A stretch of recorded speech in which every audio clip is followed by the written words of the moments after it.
اسرع واحلى حلا ممكن تعمليه، بجد سريع جدا والطعم بيبقى روعة وكمان شكله جميل جدا. يعني لو جالك ضيوف هيشرفك بقى قدام ضيوفك وهيبان ان هو متكلف جدا، بس هو بقى بسيط جدا. وهنعمله بقى بمكونين بس اللي هو الكاستر والجيلي، والجيلي هنا بقى كان بطعم الفراولة.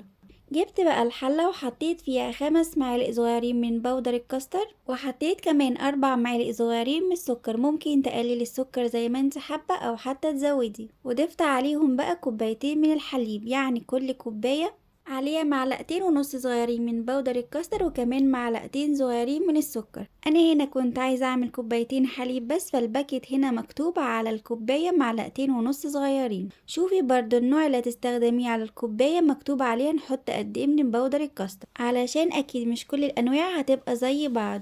المهم بقى ان انا قلبتهم كويس جدا على البارد، وبعد كده رفعتهم على نار متوسطة طبعا مع التقليب المستمر لحد ما القوام بتاعهم تقل معايا. وبعد كده بقى جبت الجيل علشان اعمله. حطيت بقى بودر الجيلي في مج كبير، وكمان حطيت عليه كوباية مية مغلية، ودوبت بقى الجيلي كويس جدا. وبعد ما داب خالص حطيت عليه كوباية تانية بس كانت مية عادية، وسبته على جنب لحد ما يبرد خالص. وبعد كده جبت البولات بتاعتي وحطيت فيها كريمة الكاستر، بس حطيت نص البولة بس، وسويتها بقى كويس جدا ودخلتها على الفريزر حوالي نص ساعة. ولو مش مستعجلة عليها تقدري تحطيها في التلاجة حوالي ساعتين. المهم بقى ان كريمة الكاستر دي تبقى ساقعة ما تبقاش سخنة. وعقبال بقى ما تبرد رحت جبت موز وكمان فراولة وقطعتهم شرايح. ولو لسه مكملة معايا الفيديو لحد هنا ياريت تدعميني بلايك وكمان شير ومتابعة، وتعرفيني في الكومنتات من اي بلد بتشوفيني. وكمان ما تنسيش تصلي على النبي وتعرفيني بقى بتحب العرض الصامت اكتر ولا العرض الصوتي. وبعد ما كريمة الكاستر سقعت معايا جبتها بقى وحطيت عليها شرايح الموز وكمان شرايح الفراولة، وحطيت عليها كمان الجيلي ودخلتها في الفريزر حوالي ساعة. وممكن تحطيها في التلاجة حوالي 4 ساعات لحد ما الجيلي يجمد.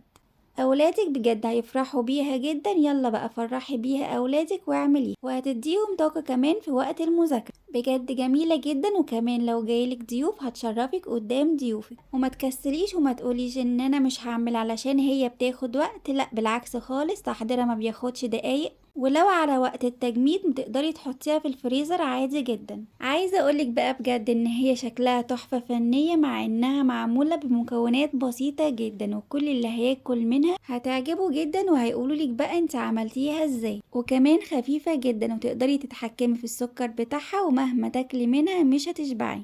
ومن حلاوتها وجمالها يطلبوها منك على طول. جربيها بجد ومش هتندمي، وانا متأكدة ان هي تعجبك جدا. وبس وبألف هنا.